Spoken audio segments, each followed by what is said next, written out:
How we feeling, Heat Nation? Y'all still sweating? We good, man? I'm still sweating. Partly because of that game, but also because I had to shut the fan off because I don't want it to ruin the mic, and I can't hold the mic because I don't have my usual setup. Because I'm in the childhood home, as y'all could see, as always, we got the big three post over there with Hassan Whiteside instead of LeBron. If you're new to the channel, don't judge me on that. But whew, that game was way more exciting than it had to be. I'm not gonna lie, going into the game, I was nervous because Brooklyn lost 10 straight games, and just based off Murphy's Law, that's going to end eventually. And I know in their last game too, they were down huge against Washington, and they brought it all the way back and lost by 1. Who is texting me? It's Khalil. You know what? That's good timing, Khalil. I'm going to transition into my first point. We are both mad because we both picked the Bam Adebayo over on Prize Picks, which was 19.5 points. Bam finished with 19. And yeah, it's frustrating because we lost a little bit of money, but also it's frustrating just because Bam stopped being aggressive tonight. For the most part, he was being guarded by De'Aaron Sharp. Do y'all even know who De'Aaron Sharp is? Because I don't even know if I'm getting his name right. But let me not be disrespectful. Let me check to make sure that is his name, De'Aaron Sharp. Oh no, it's Day'Ron Sharp.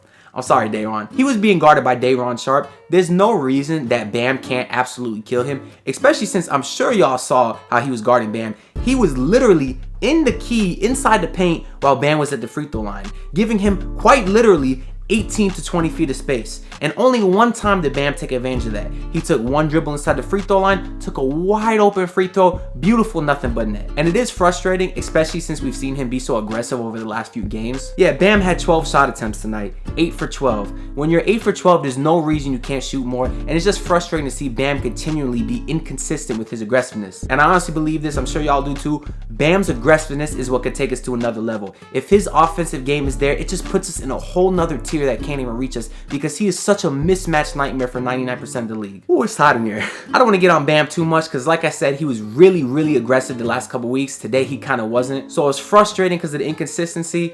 Also, I didn't hit my Prize Picks. So yeah, I'm salty about it. I'm not gonna lie to you. And also too, as of right now, y'all see this on my Prize Picks, I'm currently 0 for 6.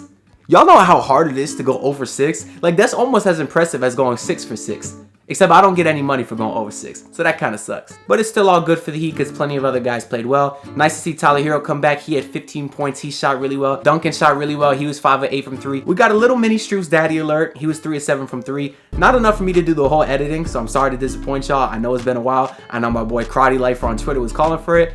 And if y'all don't know what the Struz Daddy alerts are, make sure you subscribe so you don't miss the next one. Those guys shot well. Jimmy only had 13 points, and not a single person on the Heat scored over 20. So it was the rare win where nobody scored over 20. But it was still good because I think like 7 guys had double figures, so that's pretty impressive. But the most important thing to talk about in that game is what happened in the fourth quarter. The Heat built up a 21-point lead, and of course, in classic Miami Heat fashion, the Brooklyn Nets came all the way back. A lot of that is because the Heat couldn't make a shot, but also because of Kyrie Irving. Now, if y'all fans of the channel, you probably know I hate Kyrie Irving. I cannot stand the man. I'm not gonna sugarcoat it or nothing. If y'all know me in real life, you know I cannot stand that dude. We talking Rudy Gobert, and then Kyrie is probably right here, 1 and 2 on the most hated. I think Kyrie's a drama queen. I think he's a cancer. I think every team he leaves gets worse. I'm just not a fan of him at all. But he's got the greatest handles in NBA history, and he's super fun to watch. I'm not even gonna lie to y'all. He went off in that fourth quarter. He had close to 20 points. He had the nastiest behind the back, split the double team, finished with the lefty layup. A lot of this was on Duncan Robinson, so do with that information what you will. So he really did his best to bring Brooklyn all the way back. So I'm gonna give him credit. Arguably one of the greatest offensive players in NBA history.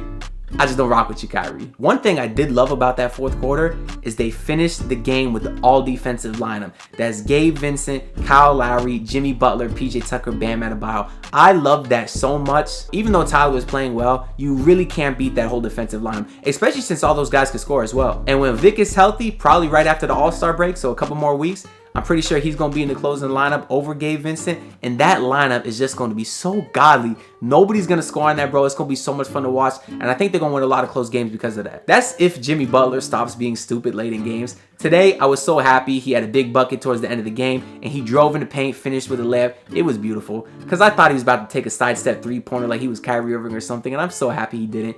Jimmy did miss a big free throw late, but fortunately, my dog Kyle Lowry, always wanted him. Not really, I was kind of sad when Goran left, but it's a good thing he's coming back. We'll get into that later though. Kyle Lowry with the clutch steal. Him and PJ Tucker did a great job doubling Kyrie Irving the whole fourth quarter. They got that big steal at the end, and then PJ Tucker hit both free throws to win the game. So thank God they didn't blow it. The next game they have is on Tuesday versus Dallas Mavericks, and I'm actually going to that game. I'm going to the game with my homeboy, so maybe I'll vlog, maybe I won't. I'll see. If I get some good content, I'll get y'all another funny vlog. People really been loving my vlogs, by the way. I got 2 up on his channel, so I'll link that up here somewhere. Other than Bam Adebayo absolutely screwing me in Prize Picks, the only thing that disappointed me more was Blake Griffin only playing 20 minutes. The reason why is because going into the game, the thing that I was excited about most was seeing Eric Reed dunk all over Blake Griffin just like D-Wade did Anderson Varejao. Because if y'all been Heat fans for the last few years, you know that for some reason, some odd reason that I can't explain, Eric Reed absolutely hates Blake Griffin. If y'all not aware, it's a big thing that every time Blake Griffin has versed the Miami Heat in the last couple of years, Eric Reed just loves the slander. It's like every 2 minutes he has to say, oh, Blake is washed up. He's not the same player he used to be. He's looking so slow. And I love it because I'm not a fan of Blake Griffin. So E. Reed, if you watching this, shout out to you, man. Keep doing it. We love it over here in Heat Nation. Something else weird I noticed is I saw Thiago Splitter on the Brooklyn Nets bench. Apparently he's assistant coach. And I'm honestly amazed that I saw it because they showed him real quick and he had a mask on. But it's probably because I watched that play of him getting stuffed by LeBron like 10 million times. So I know Thiago Splitter's face pretty well. Something else funny is that we saw Tyler Johnson there after the game. Of course, he played with the Heat for a while and he played a little bit with Brooklyn. I don't think he has a job now, but I really like you, Tyler, so somebody go sign my boy. And I saw before the game that Ira Winderman said Goran Dragic was there. Now, I didn't see Goran, so maybe Ira was mixing up Tyler and Goran. I don't know. But speaking of Goran, I hope he comes back to the Heat, man. Y'all know I posted a video about my prediction of Goran Dragic coming back to the Heat. The way I thought it would happen didn't quite happen, but everything we needed still took place. For example, Goran got traded to the Spurs, and they're about to buy him out. Once they do, he's eligible to sign back with us. Now, we haven't heard the Heat in the rumors. Like, we've heard the Clippers, the Bucks, the Lakers, and like 1 or 2 other teams, but I hope he comes back to Miami. To be honest, I don't really know if they're interested in him because we don't really need him. He probably would never play here because we have enough good players as it is. And honestly, I can't justify playing him over Gabe Vincent, not the way Gabe's playing. And I guess also for that reason, maybe Goran doesn't want to play here. I'm sure he wants to get a lot of PT because, of course, he wasn't playing in Toronto. So maybe he prefers going to a place like the Lakers or Clippers where he could get some run at the point guard or backup point guard spot. Can y'all see my sweat? I am so hot. Originally, we all thought that Goran was going to go to Dallas to play with his boy Luka, but they just traded for Spencer Dinwiddie, so they don't really have a spot for him either anymore. So I'm not sure. We'll see what happens. I wanted to get a video out after the trade deadline on everything, but I mean, I've been really busy. And as far as the Heat side of things, they obviously only made one move, which they got rid of KZ. You know, time to celebrate. KZ, not to be disrespectful to you, even though we have been really disrespectful to you on the channel. Not personal though, just play-wise, you know. I haven't said anything too bad except for the fact that you look like you've never touched a basketball in your life. That is so disrespectful. KZ, you seem like a cool dude. Fortunately, the time is just not really right. And I did call that too. I mean, not on YouTube, but just to my friends. I said, I'm pretty sure the only move the Heat make is they trade KZ to get a roster spot. That way they could sign a guy in the buyout market. I didn't really expect any other moves. I thought the PJ Washington stuff had some validity. I guess they just couldn't get a deal done. Anyways, I'm sweating so much here. It was hot. The game was closer than it had to be.